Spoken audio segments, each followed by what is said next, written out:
Salut, je m'appelle Alison Valdracel, communicatrice culinaire. Aujourd'hui, je me trouve en compagnie de Danny Saint-Pierre. Salut, Danny. Bonjour. Et on va parler de café.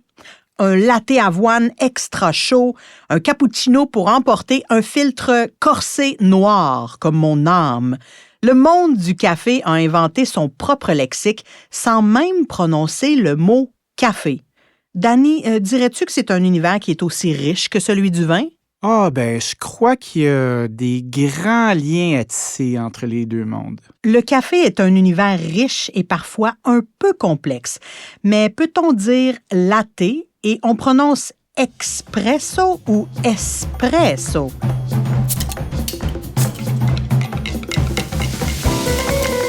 Les mots de l'alimentation avec Alison Valdracel et ses invités. Dans cet épisode, on explore les mots du café avec le chef Danny Saint-Pierre. Que l'on soit barista, amateur de café bien serré ou adepte du bon vieux café-filtre du bureau, il y a dans chaque tasse un peu plus que de la caféine. Ce qui est fascinant dans le monde du café, c'est que toutes les boissons partent du même ingrédient, le grain de café. Ce qui change, c'est la méthode d'extraction, sa durée, la température et la façon dont on incorpore les ingrédients. Mais la grande question, est-ce qu'on dit expresso ou espresso, Danny? Espresso. Andiamo. En Italie, on boit le café debout, vite. On le boit à l'express.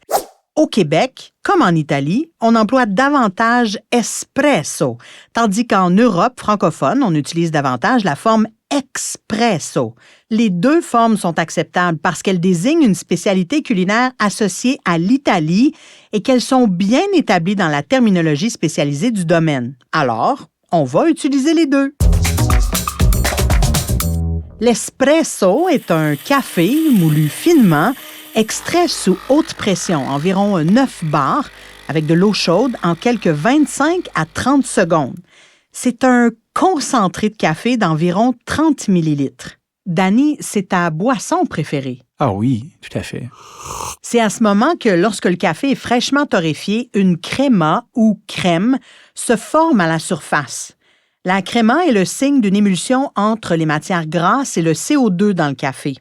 Lorsqu'on dépose une noisette de lait moussé sur cette créma, Danny, ça devient... Un macchiato. Oui, ce qui veut dire taché ou marqué en italien.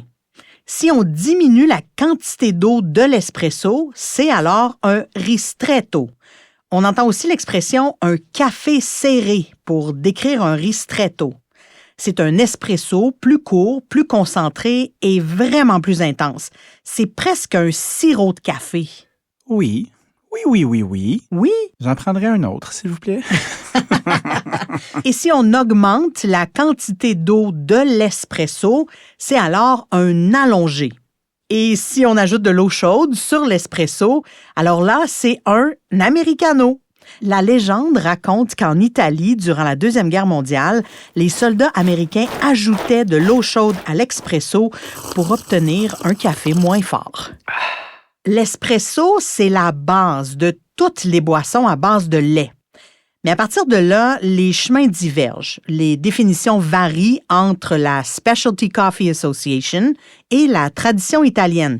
Et les nuances sont importantes pour bien commander au comptoir et éviter les déceptions dans la tasse. Explorons-les. Mais d'abord, qu'est-ce qu'un café de spécialité et en quoi diffère-t-il du café de tradition italienne? Cette distinction est essentielle et c'est souvent là que débute la confusion. Le café de spécialité et le café à l'italienne partagent un amour sincère pour l'espresso, mais le célèbrent de manière bien différente. Danny, toi, es-tu plus équipe tradition italienne ou café de spécialité? Pour l'espresso, à l'italienne, mais pas trop foncé. Moi, les boissons de mégots de cigarettes infusées, là, j'aime pas ça. Fait qu'il faut qu'il y ait une torréfaction qui soit plus noisettée, tandis que pour le café filtre, je suis dans l'équipe moderne. J'aime plus ça. Plus vibrante. Ouais. T'aimes le fruit un peu plus dans ce cas-là? Tout à fait. Tu sais, comme exemple, un Éthiopien avec ses notes de bleuet, je vais apprécier ça en filtre.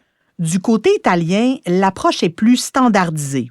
On vise une tasse courte, intense, aux arômes profonds de chocolat noir, de noix, parfois légèrement fumées, des profils chaleureux, familiers, réconfortants. Et la torréfaction est souvent foncée et les mélanges incluent parfois des grains de Robusta pour une texture. Oui! Oh, t'aimes ça le Robusta? Ouais, c'est huileux, ça fait plus de crémeur. Plus de caféine aussi. Exactement. Le mot d'ordre, constance. Peu importe la saison ou l'origine des grains, le café doit toujours avoir le même goût. Le café de spécialité, à l'inverse, mise sur la singularité.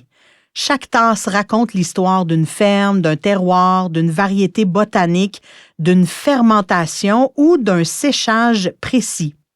Les torréfactions sont généralement plus claires, laissant s'exprimer des notes de fruits, de fleurs, d'agrumes ou d'arachides selon l'origine. Ici, on privilégie la traçabilité, l'expression du terroir et l'exploration sensorielle. Deux visions qui peuvent coexister, mais qui s'expriment différemment dans la tasse. Mais on parlait du monde du vin un peu plus tôt, là. Ben, je pense que le café de spécialité se prête bien à ça. L'origine, le terroir, les techniques de fabrication, de torréfaction, l'approche, la main du barista, qui est un peu comme le maître de chai, mais à sa façon et à son échelle. Je crois qu'il y a des liens à faire avec ces deux positions-là. Beaucoup de saveurs à découvrir. Tout à fait. Prenons le cappuccino. Même nom, deux écoles. En Italie, c'est simple. 1/3 d'espresso, 1/3 de lait chaud, 1/3 de mousse de lait, léger, mousseux, réconfortant.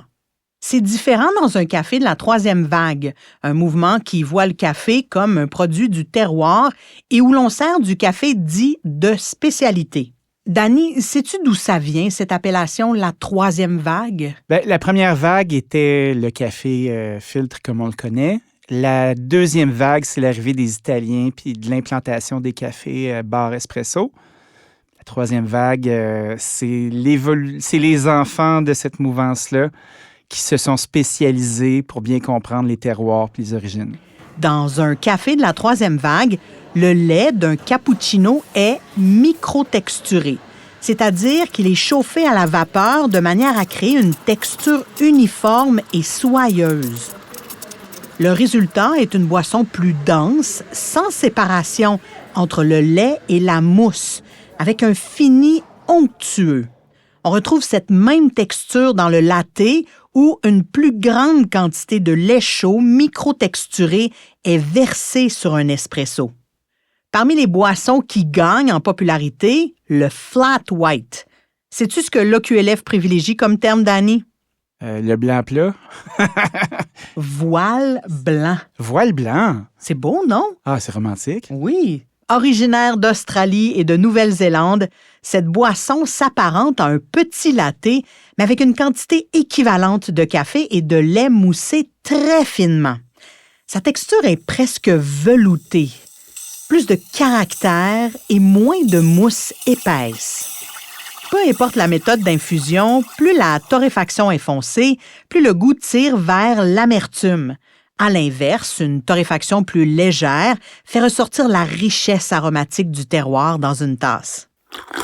Court ou long, pris assis ou debout, le café, c'est facile de l'apprécier et c'est encore plus agréable quand on connaît les mots adéquats pour en parler.